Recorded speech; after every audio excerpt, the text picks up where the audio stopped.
안녕하십니까, 우짜입니다. 2026년 6월 1일 아침까지 확인한 세상 돌아가는 얘기입니다. 그럼 뉴스 보시죠. 이재명 투표 포기, 국민 속이는 자들에게 기회 주는 것. 국민 속이는 자들, 이 말이 불편한 집단이 있다면 그들이 구태기. 투표 동로, 투표를 독려한다. 사전 투표율이 시원찮은 모양이고요. 국민을 속이는 자들에 대해서 우짜가 특정을 해볼게요. 대장동 집단이야말로 국민을 속이는 대표적인 것들입니다. 지 얼굴에 침 뱉기다. 넘어가고요. 사촌 신분증 내고 사전투표 지문 찍어도 본인 확인 안 됐다. 뭐야 이거. 거동불편 사촌과 동행, 닮은 외모에서 비슷한 주소, 본인 확인 절차 허점. 역시나 선관위는 선거를 갖다가 독려하는 게 아니고 선거 관련 음모론이 계속해서 나오도록 열심히 일하고 자빠졌다. 바구니에다가 이제는 뭐 지문 찍어도 본인 확인 안 됐다. 잘하고 자빠졌습니다. 넘어가고요. AI발 초과이익 재분배론 부상 시장경제 원칙 훼손 지적도. 지적이 아니라 시장경제 원칙이 훼손되는 거지. 이거 민주노총 출신이 노동장관이나 찾아가지고 이직거리라고 찾아가지고 장관이면 중립이 채서 얘기해야 될 거 아니야. 이따구 치다고. 우짜 간단히 얘기합니다. 이거도 뭐야 이거 우짜 유튜브 이거 들으신 분들은 아시겠지만 우크라이나 전 이후에요. 발발한 이후에 유럽에서 뭔 소리가 나왔냐면 그 기름 팔고 이런 친구들이 돈을 많이 남가 먹으니까 이른바 초과이익 이게 똑같아 말 똑같아요. 초과이익을 갖다가 논아 먹자라는 그 얘기가 우크라이나전 터지고 이 뭐 정신뽕 들린 그린 정신뽕 들린 그 뭐 유럽 연합 거기서 그래 나왔어요. 이게 몇 년 지나가지고 우리나라에서 이따구 짓을 차고 자빠졌습니다. 이게 지금 뭐 공산주의예요. 공산주의. 뭡니까 이거. 시장경제 원칙 훼손 지적이 아니고 원칙을 훼손하는 거지. 뭐예요 이게. 장사 안 될 때는 그럼 돈 줄래 그러면. 몇 번 말씀드렸잖아요. 이거. 이 뭐 하자는 거예요 이게. 그걸로 처먹어가지고 하여튼에. 정유사 4조 손실에 정부 나세 최고 가격제 손실 보전 줄다리기 잘 돌아가죠. 기회 손실이나 원가냐. 원가로 주겠다 이거지. 그렇죠. 정유업계는 최고 가격제가 없었다면 국내 석유 제품 가격에 맞춰 국내에 팔거나, 그렇지. 수출로 돌릴 수 있었던 만큼 그 차익을 손실을 봐야 한다는 입장이다. 근데 정부는 기회 손실까지 보전할 수 없다는 방침이다. 어이구 4조 원 지기네. 이 짓거리 우짜는 계속해서 말씀드렸습니다. 지방선거 때까지 지방선거 투표할 때까지 땜빵하자는 걸 해가지고 계속했었는데 이제 슬슬 이제 계산표 영수증이 날라들고 있죠. 자 이제 어떻게 하는지 이거 다 이거 누구 돈이에요? 이 땜빵질한테 들어간 돈이 누구 돈입니까? 이 4조 이거 누구 돈이에요? 국민 세금입니다. 국민 세금. 아니 우짜가 말씀드렸잖아요. 중국만 해도 상황 터지자마자 바로 3월 초에부터 해가지고 수출 통제 들어가고요. 그 친구들은 아예 수요 감소 또는 수요 파괴를 갖다가 선제적으로 적용했습니다. 오늘도 뭐 조금 얘기하겠습니다만 그게 국가를 운영하는 요걸 들어 먹어도 그래 해야 될 친구들은 그렇게 해야 되는 거예요. 근데 우리나라 보세요. 이게 뭡니까 이거? 이제 선불로 해가지고 지금 표 팔아먹는 건 나하고 이제 후불로 이제 돈 돌아오는 거 4조 원 이거 가지고 이제 돈 줘야 되는데 이 업계에서는 4조 원 가지고 택도 안 된다 이러는 거고 영업이익 5조 이래 많이 벌었다고? 많이 벌은 거는 많이 벌은 거지. 기름값이 많이 올랐는데. 이게 뭐 공산당이냐, 그러니까. 이게 뭐 이런 식으로 계산하는 게 어딨냐, 그러니까. 딴 데 팔았으면 더 많이 날았을 건데. 3개월 만에 1조 안팎, 4조 안팎으로 불어날 경우 월 1조 원대 재정이 필요해진다. 잘 돌아가죠. 그러니까 이게 우짜가 계속 말씀드렸던 그겁니다. 이게 지금 땜빵지나 차고 자빠졌다가 이제 지선 끝나지요. 지선 끝난 후에 가지고 이제 돈을 갖다가 뭐 지금까지 팔아먹은 거 이제 후불로 해가지고 돈을 내야 되는 겁니다. 여기도 중요한 얘기 적어놨네. 유가가 떨어지면 보유 재고의 가치와 제품 판매 가격이 함께 낮아져 재고 평가 손실과 판매 마진 역축소, 역레깅, 그러니까 그 샀을 때 가격하고 지금 파는 가격하고 오히려 역전된다는 얘기 아니에요. 가 동시에 나타난다. 반대로 유가가 오르면 과거 낮은 가격에 들어온 재고를 높은 가격에 팔아. 이건 또 레깅 이거 되죠. 앞선 손실을 만회할 여지가 생기지만 이때 재고자산 장부 가격은 취득 원가보다 높게 평가할 다 이게 그러니까 이쪽에서 정유업계에서 다 때려 먹는 걸 아니야 지금 손실이 나고 나면은 이게 뭐 하자는 짓입니까? 지금 가지고 처음 뭐 장사는 장사대로 돼가 채목 관장해가지고 예, 이덕관 명경수 국내 휘발유와 경유 가격은 오래 기간 싱가포르 국제 석유 제품 가격인 MOPS 몹세 연동돼 왔고 최고 가격제가 없었다면 해당 가격이 현실화됐을 것이라는 점에서 정유사의 손실 주장을 단순히 기회 비용이라고 치부하기 어렵다. 다만 정부 재정에도 한계가 있는 만큼 손실을 인정하되 나라 살림과 국민 부담을 고려해 정유사들이 일부 양보할 수 있도록 명분을 만들어줘야 된다. 맞지요, 이게 맞지요. 예, 이게 맞는 얘기라니 그러네. 예? 안 그렇습니까? 이게 뭐예요? 소송전까지 나오잖아요, 얘기가. 국가 운영을 하다 엉망진창으로 하고 잡아야겠다니 그러네. 넘어가고요. 또 있습니다. 자, 일본은 국가 비축유 또 방출. 한국은 민간 재고만 푸는 이유. 민간 재고만 왜 풀겠냐? 어? 물건이 없으니 그렇지. 일본은 어떻습니까? 정부 비축유하고 민간 비축유 다 풀고 앉아있잖아. 예달 물량 60% 확보 정마. 항공 80% 이상. 모르지 마. 이거 80% 이상이지. 똘똘 말해서 데이터는 안 갈려주고 맨날 뭐 얼마 확보했다 이 소리만 차고 잡았는데. 예, 그리고 뭐 이 얘기나 차고 잡았는데 그럼 뭐 일본은 푸는 거는 일본이 뭐 상황이 깝깝해가지고 그런 거요? 일본은 그나마 물건을 많이 들고 있으니까 저래 푸는 거예요. 예, 정유사 이거 정유사 해가지고 의무 해가지고 비축 의무 그 일수로 갖다가 반동간에 내버렸잖아요 또. 이바이 땜빵 이거 괜찮으면 이게 뭐하러 이걸 갖다 낮춥니까? 예? 뭐하러 반동간에 낮추냐고. 그런데 정유사는 의무일수가 완화되는 만큼 자율 판단에 따라 시장에 물량을 풀게 된다. 다만 실제로 1200만 배럴이 모두 시장에 풀릴지는 현재로서 미수다. 에휴 참네. 이 국가 운영하는 게요 이따구로 엉망진창이에요. 엉망진창. 맨날 하는 게 땜빵질에 구라나 치고 자빠지고. 예, 일본은 지금 어차피 지금 계속해서 해야 되고 지금 우리나라 물량 땡기는 것도 지금 어디 거 물량 땡깁니까? 일본하고 우리나라. 예? 미국 전략 비축유 방출한 그거 땡겨 오고 있잖아 지금. 예, 이거 뭐 다 얘기하면 길고 우리가 간단하게 가지고 지금 돌아가는 꼬라지 해가지고 좀 말씀드릴게요. 일본의 경우 널널하니까 민간에다가 또 그 뭐야 국가 전략 뭐 국가 비축유로 하면 되지. 국가 비축유까지 다 푼다 이 얘기고요. 이거는 일일이 된 거고 우리나라는 그러니까 그 정도까지는 상황이 안 되니까 그래 민간 재고만 푸는 신용만 하는 거고 아예 여기 해가지고 풀어라 하니까 이거 가지고 푼다 이 소리 아니에요. 지금 이게 뭐 반동간에 내가 지금 뭐 하지 않습니까? 우리가 말씀드렸잖아요. 지금은 방출할 때가 아니고 보존 및 비축할 때라고 말씀드렸습니다. 지금 이런전 저게 상황이 언제까지 갈는지 아무도 몰라요. 모르기 때문에 지금은 어쩌든지 간에 들고 있는 놈이 장땡입니다. 이게 너무 길어진데. 우리가 공급하고 수요 측 해가지고 숫자 얘기를 좀 말씀드릴게요. 먼저 공급 측 얘기부터 말씀드리면 오펙하고요 중동 지역 원유 수출량은요. YOY 작년 동월 대비해서 5월에 해가지고 하루 평균 무려 1075만 배럴이 감소했고요. 공급 측에서 이 감소만 있냐? 아니죠. 미국, 러시아, 베네수엘라, 브라질 원유 수출량이 YOY 작년 동월 대비해서 380만 배럴 퍼데이 하루 평균 380만 배럴이 증가했습니다. 그러면 이거 빼면 되겠죠. 1075만 배럴에서 380만 배럴 빼면은 순 감소량은 하루 평균 695만 배럴입니다. 그러니까 공급 측에서 하루 평균 695만 배럴이 지금 현재 안 되고 있다. 사라졌다. 이게 되겠죠.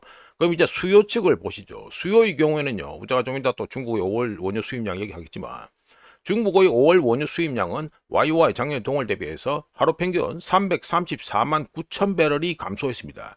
근데 중국 애들은요, 좀 이런 거 뭐 우리나라처럼 이짓거리 하고 자빠지고 이게 아니고, 그 와중에도 또 이래 싹 해가지고, 또 물건을 쟁여놔요. 어떻게 쟁여놨다?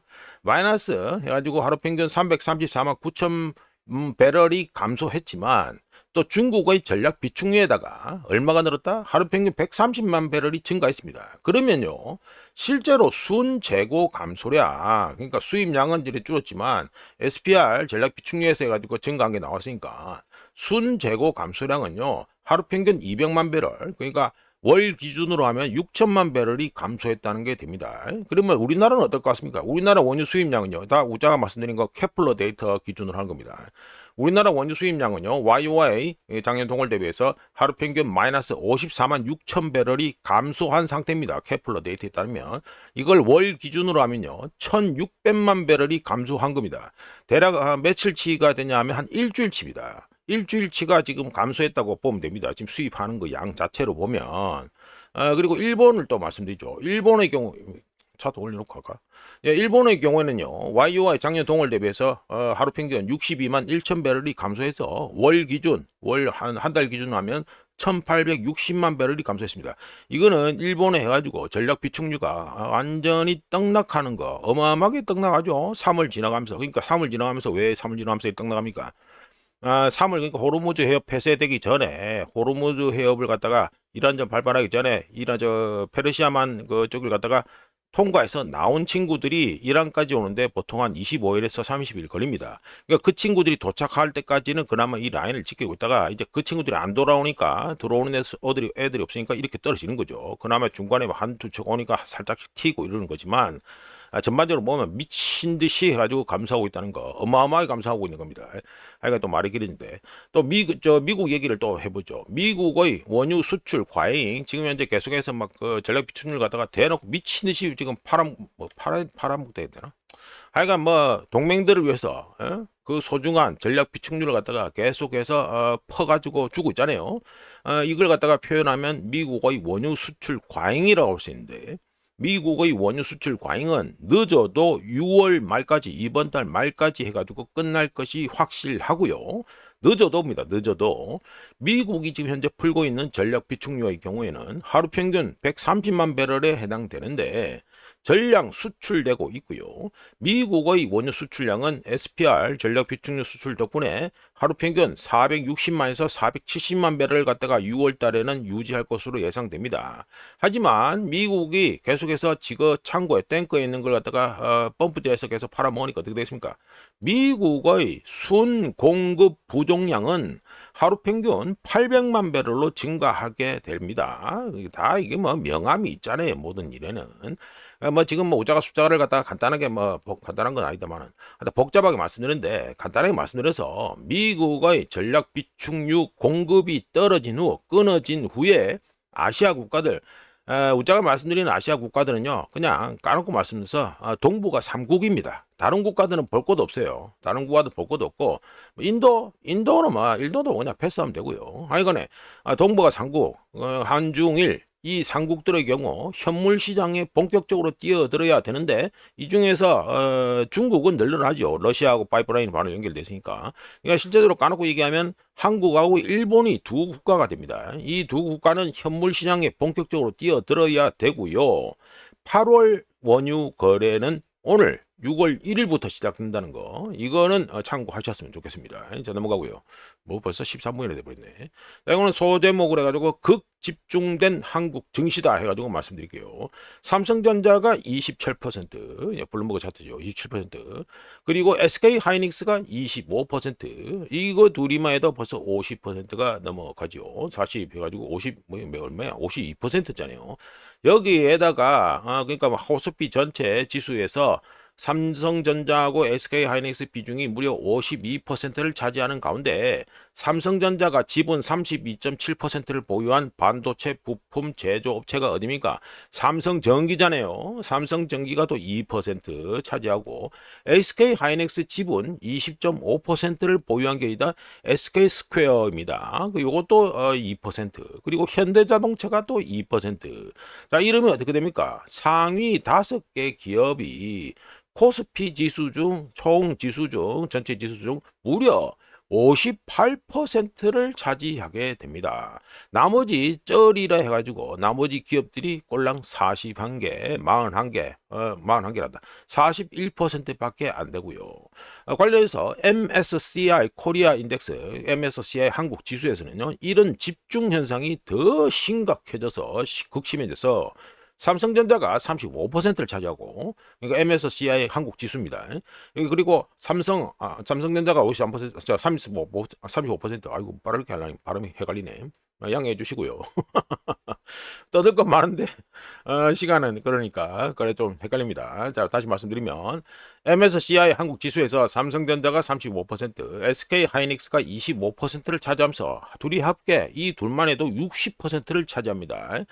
집중 현상, 이 concentration, 이 집중 현상은 전 세계에서 널리 거래되는 한국 ETF, 뭡니까? MSCI 사우스 코리아 ETF가 있는데 여기에 직접적인 영향을 미치며 삼성과 SK 하이닉스가 사실상 해당 펀드들의 성과, 퍼포먼스를 갖다가 사실상 좌우하고 있습니다.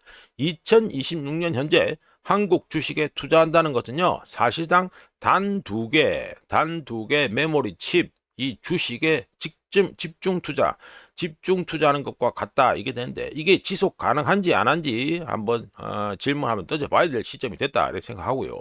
우짜견적으로 5월 28일 뉴스 보면서 미국에 본사를 둔 펀드들의 경우 1940년 투자회사법에 의해 단일 종목 보유 한도 규정 여기에 걸려서 기계적인 매도를 할 수밖에 없다고 얘기한 바 있습니다. 5월 28일 뉴스 보면서. 그럼 이어서 또 말씀드리죠. 자, 요거는 외국인이 한국 주식 매도를 갖다가 올타임 하이 최대로 역대 최대를 가지고 막 계속해서 팔아대고 있다 이거죠. 자, 외국인 투자자들이 올해 2026년 해가지고 지금 몇 달 남았으니까 이제 6개월 남았죠? 6개월 남은 거고 이 차트 기준으로는 7개월 남은 겁니다. 지난주에 나왔으니까 6개월 정도 남았음에도 불구하고 반년이나 남았음에도 불구하고 한국 주식을 갖다가 무려 636억 달러 순매도한 겁니다. 순매도 팔아 제낀 겁니다. 이는 1999년 이 차트에 보이지도 않는다. 1999년 이후 연간 기준으로 최대 규모 순유출액이고요. 순매도액 중 삼성전자와 SK 하이닉스가 차지하는 금액만 무려 586억 달러입니다. 뭐 다지요 다. 예, 전부 다입니다. 한국 주식을 갖다가 636억 올해 1월 1일부터 해가지고 이 데이터 발표된 시점까지 636억 달러를 갖다가 순매도했는데 그 중에 삼성전자하고 SK 하이닉스 이 차지하는 금액이 586억 달러라는 소리죠. 외국인들이 한국 주식을 계속 파는 이유는 분산 투자 규정에 따른 기계적 매도 압력 때문으로 좀 전에 말씀드렸잖아요. 5월 28일 뉴스 모임에서도 말씀드렸고 이 단일 종목 보유 한도 규정이 있습니다. 1940년 투자회사법에 따라서 분산 투자 규정에 따른 기계적 매도 압력 때문으로 한국 주식을 가서 계속 팔고 있는데 펀드 자산의 10%를 초과하는 단일 종목 투자 비중 제한으로 인해 삼성전자와 SK 하이닉스 비중이 한도를 훨씬 넘어서면서 글로벌 포트폴리오 매니저들이 어쩔 수 없이 포지션을 줄여야 했습니다. 골드만삭스에서는 2015년 10월, 작년 10월 말 이후 분산 투자 규정으로 인해 약 690억 달러에 달하는 강제 매도가 발생했다. 어디에서 발생했다? 우리나라 증시에서 690억 달러에 달하는 강제 매도가 작년 2025년 10월 말로 기준하면 더 커지는데 한국에 투자한 외국 펀드들의 규모는 총 규모는 2천억 달러 규모 정도 됩니다. 덕분에 일부 외국인 투자자들은 SK 하이닉스 지분 20.5%를 보유한 SK 스퀘어, 이거 좀 전에 말씀드렸잖아요. SK 스퀘어. 그리고 삼성전자가 최대 주주인 삼성생명, 여기 차트에 안 나왔습니다만, 삼성전자가 최대 주주인 삼성생명 등 반도체 관련 투자 비중을 유지하기 위해 대안을 모색하고 있는 중입니다. 그러니까 이런 걸 갖다가 또 다시 들여다보고 있다 이 소리가 되겠죠. 한편 한국 증시의 역사적인 상승세가 지속되는 가운데 국민연금은 국내 주식 투자 비중 목표치를 상향 조정했지요. 예, 상향 조정했습니다. 이거 웃자는 관련해서 분명히 깜빵 가는 인간들 분명히 나온다라고 말씀드렸고 이런 움직임 한국 증시에 이걸 갖다가 계속해서 떠받치기 위해서 국민연금이 소중한 국민의 돈 가지고 이 헛짓거리 하는 거 이 움직임은 해당 거래 즉 우리 한국 증시에서 벌어진 이 거래가 얼마나 과밀화되었는지 그리고 투자 심리가 바뀔 경우 급격한 매도세가 발생할 위험이 얼마나 큰지를 갖다가 잘 보여주는 사례가 국민연금의 국내 주식 투자 비중 목표치 상향 조정이라고 봅니다. 최대 주주들이 단순히 가격이 너무 많이 올랐다는 이유로 어쩔 수 없이 매도에 나서게 되면 상승세의 근본적인 구조는 억수로 불안정해질 수 있다는 거 이거는 분명히 아셔야 됩니다. 우리나라 지금 증시 정상이 아니라는 거 우자 계속 말씀드립니다. 뭐 싫다고 하시겠죠. 싫다고 하시는데 우자는 항상 기본이 중요하다고 보는 인간이기 때문에 뭐 남들이 뭐 우자보고 뭐 미친놈이라 소리 하든 말든 간에 계속 얘기할 건 계속 얘기합니다. 자, 이건 넘어서 또 해가지고 월요일에는 뭐 환율 이런 게 없으니까 일본의 금 수출이 폭발하고 있다 해가지고 이거 니케이 아시아에 가서 나온 그 차트인데 해가지고 올려놓고 말씀드립니다. 일본의 금 수출이 최근 몇 년간 폭발적으로 증가 중이고 2026년 3월에 마감된 2025 일본의 회계년도에는 YOY 작년 기간 그러니까 2024 회계년도죠. 2024 회계년도 대비해 가지고 금 수출이 35.6% 엄청나게 이거는 뭐 금액으로 된 겁니다만 퍼센테이지로 치면 1년 전 대비 35.6% 급증해 금액으로는 255억 달러를 갖다 기록하면서 1988년 관련 데이터 집계 이후 최고치를 경신했습니다. 일본의 금 수출이. 평균 수출 가격, 금 수출 가격은 금값 급등 덕분에 YOY 작년 동기간 대비 48.7% 증가해서 상승해서 1kg에 11만 7,400달러로 이것도 올타임 하이를 경신했고요. 수출 급증으로 인해 일본은 2025 회계년도에 금 순 수출량 그러니까 수입하고 수출을 갖다 빼서 나온 순 수출량이 200톤 금액으로는 순 수출액이 244억 퍼센트로 치면은 YOY 작년 동기간 대비해서 37.9%가 증가했습니다. 수출액으로는 일본 재무성은 일본의 경우 국내 금 생산량이 작기 때문에 수출 증가 규모를 갖다가 이걸 전혀 설명할 수 없다라고 하면서 어떻게 그 해석을 했다? 과거 일본으로 밀수된 금이 다시 해외로 수출되고 있다라고 추정하고 있습니다. 일본 재무성에서는.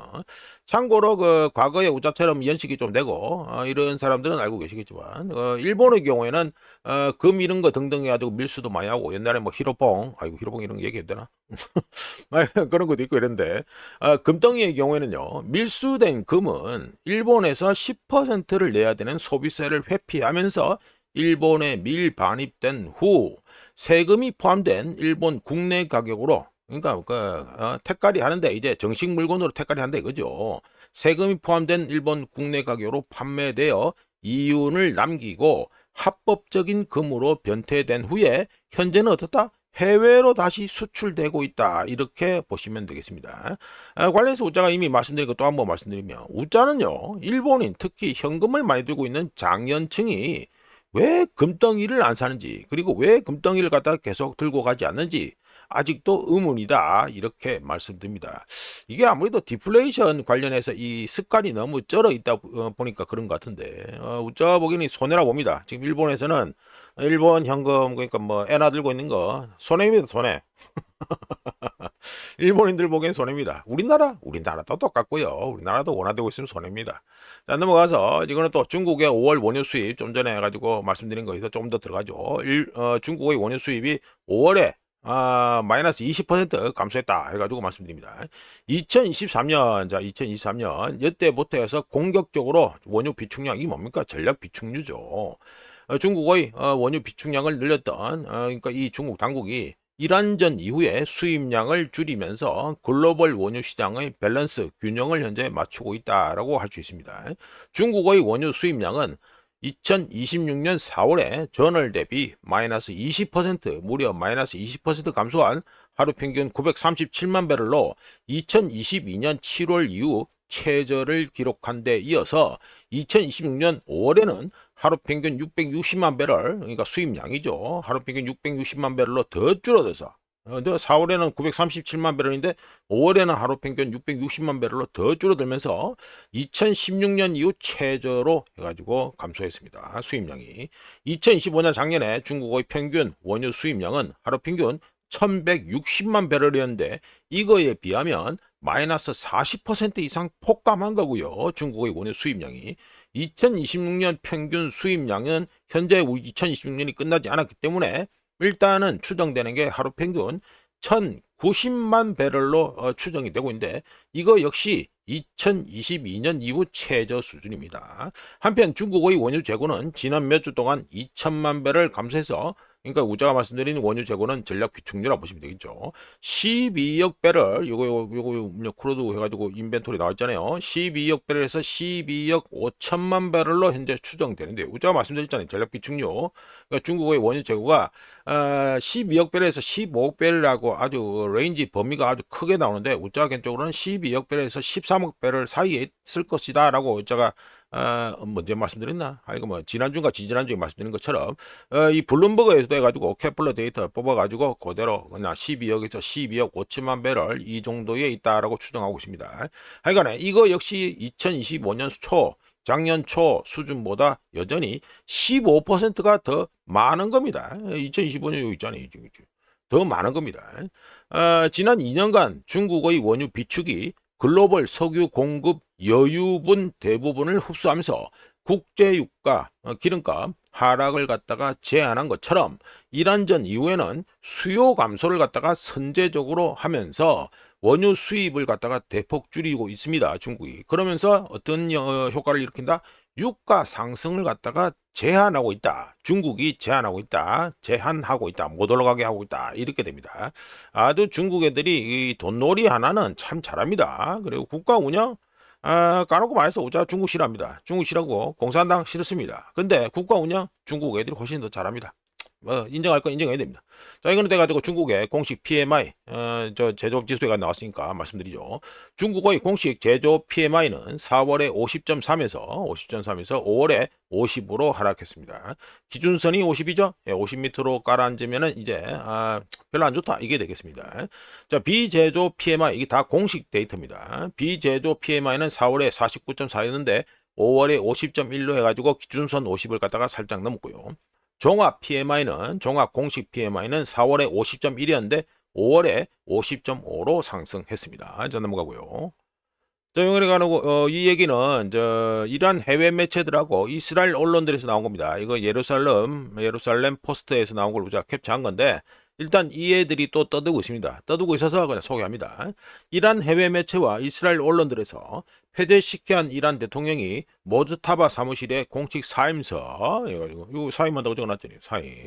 사임서를 갖다가 제출했다고 주장하고 있습니다. 사임서에서 폐쇄시켜야 하는 자신과 정부가 이란 정부가 주요 의사 결정 과정에서 사실상 배제되었고 이란 혁명 수비대가 국정을 장악했다고 강조하면서 이런 상황에서는 정부를 운영하고 법적 책임을 다할 수 없기 때문에 즉시 사임을 요청한다고 해가지고 이스라엘 언론 그리고 이란 해외 매체들에서 지금 떠들고 있습니다. 그리고 모즈타바 이 얼굴을 아직도 안 보이고 있는데 이 모즈타바가 폐쇄시키한 사임서 제출한 거 이거를 갖다가 수락할런지는 아직 불확실하다 이렇게 얘기하고 있습니다. 물론 이란 쪽 특히 이란 대통령 사무실 이란 대통령 이쪽에서는 그런 사임서를 낸 적이 없다 뭐 그렇게 얘기는 하고 있습니다. 자, 이렇게 가지고 넘어가고요. 그래가지고 이란 매체, 이란도 미국의 수정한 제시 예정, 노딜도 대비. 자, 계속해서 둘이 가지고 아주 사이좋게 구라를 잘 치고 자빠졌다. 우짜개쪽으로 이래 봅니다. 모스타바는 좀 얼굴을 좀 보여야 될 것 같고요. 하여간에 이 대도 안 하는 이 쇼를 갖다가 똑같습니다. 맨날 똑같은 거야. 맨날 똑같은 거 우려먹고 또 우려먹고 그래도 지겹지도 않은 모양이라 이건 거 보고 무슨 뭐 정상화 된다 만다 이래 하고 앉아있고. 하여간 이거 뭐 이 제목만 소개하고요. 헤그세스가 떠든 얘기를 갖다 좀 말씀드리겠습니다. 헤그세스 왈 트럼프는 미국 이란과의 협상 타결을 위해 인내심을 유지할 것이며 트럼프는 훌륭한 협상을 원하지만 미국은 공격 재개를 준비하고 있다라면서 헤그세스가 경고 발언을 했습니다. 근데 우리가 간단하게 평가를 해볼게요. 까놓고 말씀드려서 이쇼 이거 존재하지도 않는 거래를 갖다가 계속해서 연장하려는 꼼수다. 이렇게 우짜 개적으로 봅니다. 도대체 진행되는 게 무엇입니까? 하나도 없습니다. 하나도. 진행되는 거 없고 맨날 이러니 저러니 뭐 같은 말 또 하고 똑같아요. 하나도 바뀐 게 없습니다. 자, 그래야 넘어가고. 자, 이거 가지고 우짜가 해가지고 5월 12일에 뉴스몸에서 우짜가 소개한 적이 있는 거짓다. 골드만 JP 모건 해가지고 나왔던 억수 위험한 직경까지 가는 거 라인이죠. 오퍼레이셔널 스트레스 레벨 그리고 오퍼레이셔널 플로우 레벨이 됩니다. 여기까지 떨어지면 절단이라고 말씀드렸습니다. 68억 배럴 여기까지 떨어지면 절단이라고 말씀드렸는데 뭐 조금 더 말씀드릴까? 이거 저 6월, 그러니까 지금 2026년 6월 이번 달에 운영상 스트레스 수준 요거죠? 요거 76억 배럴, 76억 배럴까지 감소하고 2026년 9월에 해가지고 파이프라인은 가고 정유시설 가동을 유지하는 데 필요한 최소 수준인 운영상 하한선이죠. 오퍼레이셔널 플로우 레벨. 자, 여기가 어딜마다 68억 배럴인데 여기까지 감소할 것으로 예상된다고 JP모건에서 추정을 했습니다. 근데 요거 관련해서 조금 더 말씀드릴게요. 제가 뭐 6월 1일도 됐고 그러니까 달도 바뀌었으니까 또 말씀드리죠.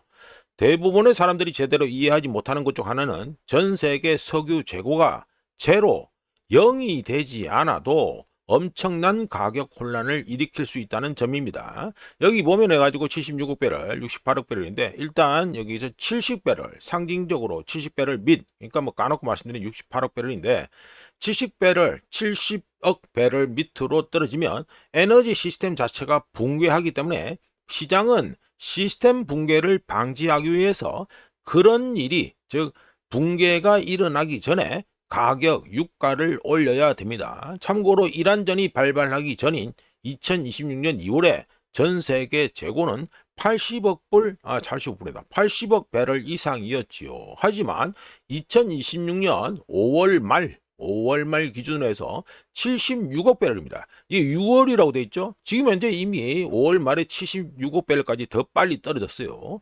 호르무즈 해협이 9월까지 폐쇄된다. 9월까지 폐쇄된다면 운영상 하한선인 68억 배럴까지 떨어질 것이 거의 뭐 확실하다고 보는데 이거는 말 그대로 운영상 하한선이기 때문에 억수로 중요한 마지노선입니다. 이게 뚫린다? 예, 그러면 진짜 절단 나는 겁니다. 68억, 67억 배럴 있다? 그래도 괜찮다? 아니요, 절단 납니다.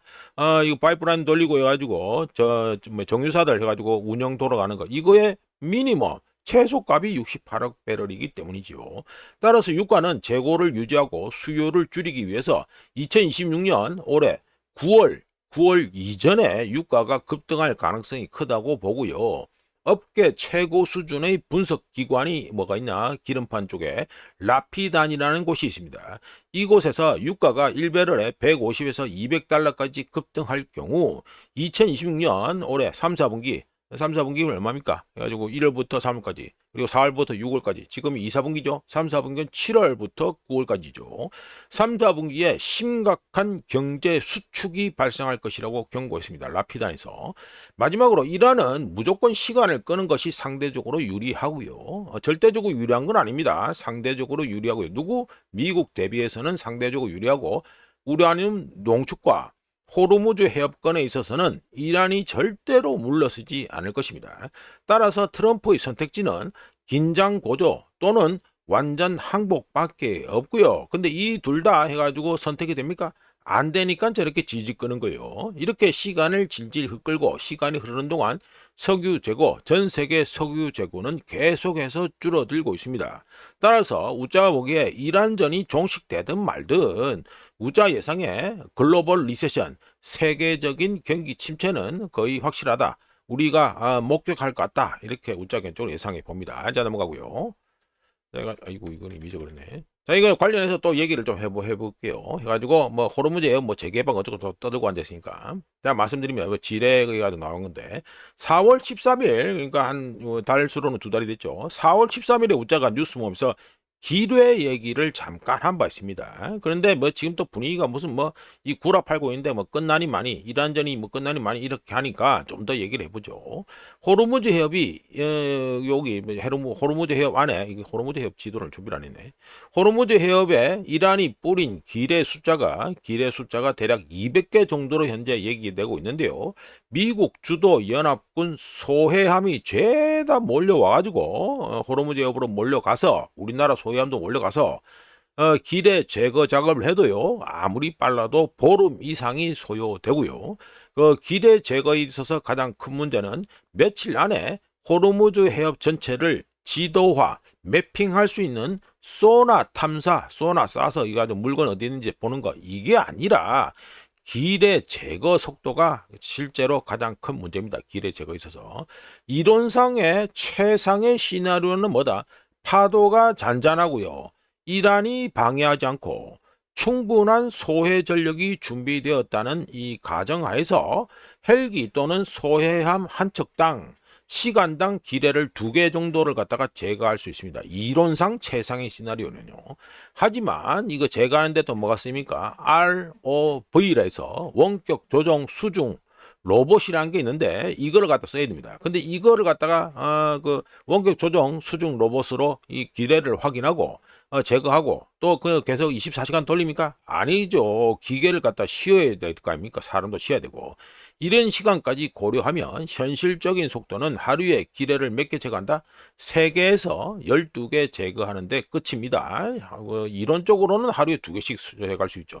하지만 현실적인 속도는 하루에 기껏 해봤자 3개, 최대 해봤자 12개다. 이 소개 되겠죠. 그런데 이란이 특정 선박, 특정하면은 뭐가 됩니까? 군함하고 잠수함 이런 겁니다. 군함하고 잠수함에서만 작동하도록 만들어진 스마트 기뢰를 뿌렸다. 대표적으로 스마트 기뢰 같은 경우는 이렇게 바닥에 깔아 앉아 있습니다. 바닥에 깔아 있는 게 스마트 기뢰인데 스마트 기뢰를 뿌려놓고 전문 소해 인원 및 장비가 준비되지 않았다. 어디 쪽에? 미국이 주도하는 연합군 쪽에 준비되지 않았다. 이럴 경우에는요.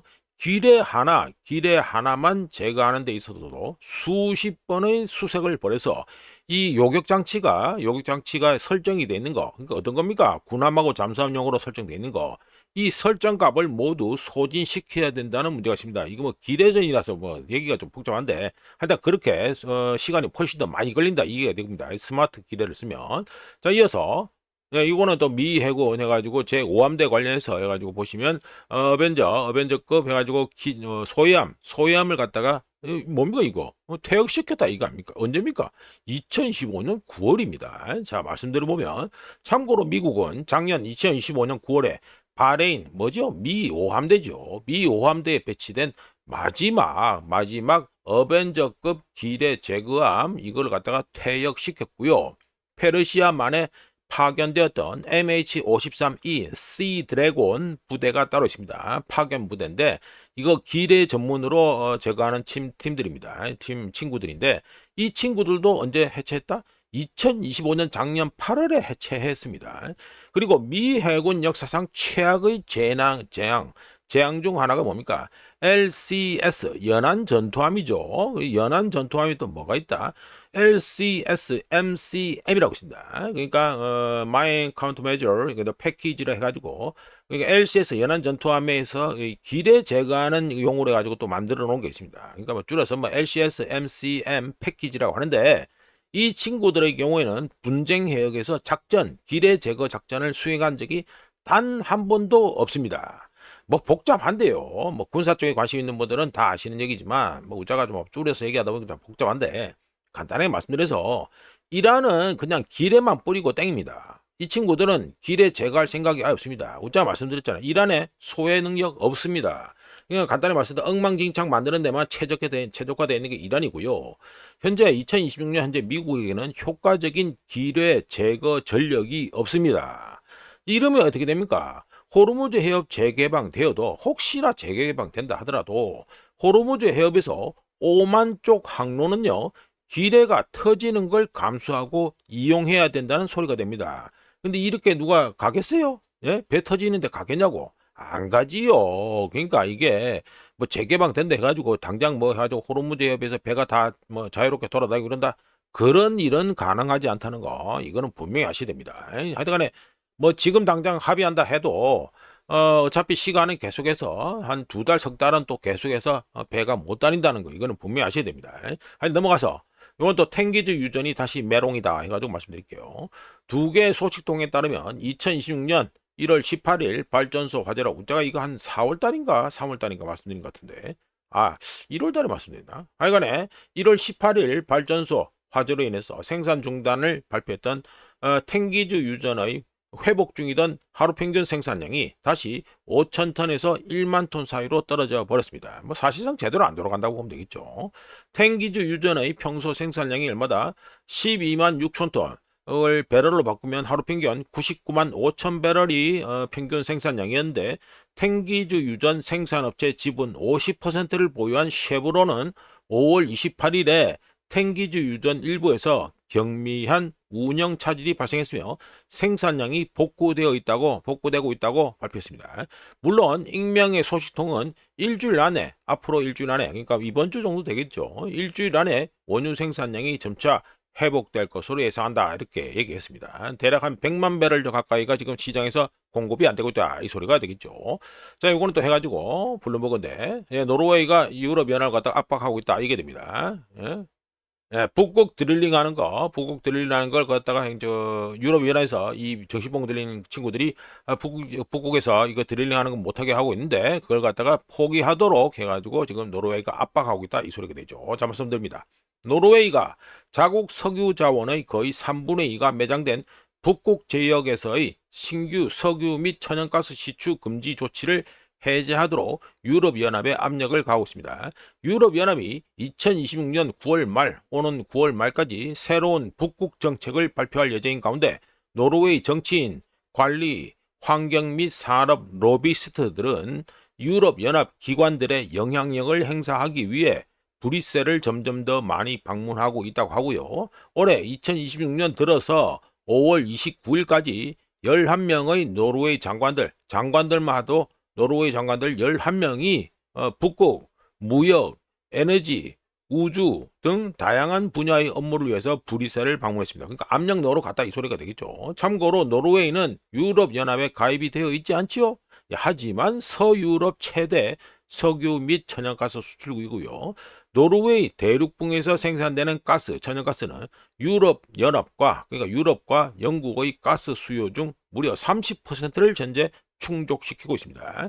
한편 호르무즈 해협 봉쇄가 노르웨이로 하여금 북극 지역의 신규 시추 금지 조치, 유럽연합의 신규 시추 금지 조치를 갖다가 해제하도록 브뤼셀을 설득할 새로운 명분을 갖다가 호르무즈 해협 봉쇄가 제공했고요. 유럽연합은 노르웨이의 가스 수출에 점점 더 의존하고 있습니다. 그러니까 노르웨이 말을 무시할 수 없다, 이 소리가 되겠죠. 자, 넘어가고요. 자, 이번에 가지고 금리가 금리 인상 분위기다. 이거 너무 작게 해가지고 캡처했나? 뭐, 캡처는 그런 대로 한 것 같은데. 하여간에 소제목으로 금리 인상 분위기로 해가지고 말씀드립니다. 올해 2026년 들어서 YTD, 그러니까 1월 1일부터 발표하는 시점, 데이터 발표하는 시점까지 전 세계 중앙은행들의 금리 인하 횟수가 31차례고요. 금리 인상 횟수는 12회, 12차례로 여전히 통화 완화 기조가 유지되고 있다. 금리 인하 기조가 유지되고 있다, 이렇게 할 수 있습니다. 하지만 3월부터 5월까지 지난 3개월 동안 금리 인상보다 금리 인하 횟수가 더 많은 건 3회밖에 안 되고요. 3차례밖에 안 되면서 2023년 이후 가장 금리 인하 속도가 둔화되고 있는 중입니다. 게다가 3월부터 5월 기간 중 선진국에서는 금리 인상 횟수가 금리 인하 횟수보다 3번, 3회 더 많았고, 이머징 마켓 신흥시장에서는 금리 인하 횟수가 인상 횟수보다 6회, 6번 더 많으면서, 이게 3개월 롤링인데, 3개월 롤링 돼 있죠. 3개월 롤링 기준으로 선진국 시장은 중립으로 이동했고요. 데벨로프드 마켓, 그리고 이머징 마켓 있죠. 그러니까 진한 세계 선진국이다 보시면 됩니다. 선진국 시장은 금리가 중립으로 이동했고, 추가 금리 인하에 대한 조건 자체가 더 높아지고 있다. 허들이 높아지고 있다. 이걸 갖다 시사하고 있고요.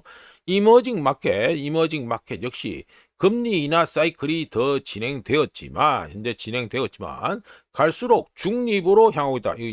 중립으로 향하고 있다. 이동하고 있다는 걸 알 수 있습니다. 인플레이션 재상승으로 인해 금리 인상이 예상되는 가운데 2022년 인플레이션 당시 단 3개월 동안 전 세계 중앙은행들은 금리 인하보다 무려 90배나 더 많은 90회가 아니고 90배입니다. 90배 더 많은 금리 인상을 단행했습니다. 한편 뱅크 오브 아메리카의 최고 투자 전략가 겸 상무이사인 마이클 하튼에서는 중앙은행과 채권이 투기적인 가격 움직임을 끝낼 것이라고 하지만 전 세계 금리 인하 횟수가 31건에 인상이 12건으로 금리 인하가 여전히 많고, 한국과 일본의 실질 정책 금리가 실질 정책 금리가 마이너스라는 소리가 뭡니까? 덕분에 원화하고 엔화가 폭락하고 코스피하고 니케이가 급등했다, 이 말이 되죠. 한국과 일본의 실질 정책 금리가 마이너스이기 때문에 트레이더들은 워시패드가 금융 여건을 긴축하도록 강제할 때까지 이 거품 버블을 기꺼이 선행 매수하고 있다라고 지적했습니다. 마이클 허튼의 역시 뭐라고 얘기합니까? 한국하고 일본의 실질 정책 금리 마이너스, 이거 덕분에 원화와 엔화가 폭락하고 코스피하고 니케이가 급등하고 있다, 이렇게 지적하고 있습니다. 이거는 뭐 이창용 같지만 이창용이 좋은 소리 듣기는 힘들겠죠. 자, 이렇게 해서 넘어가라. 2026년 6월 1일 아침까지 확인한 세상 돌아가는 뉴스입니다. 구독, 좋아요, 그리고 회원가입 감사합니다. 내일 또 찾아뵙겠습니다.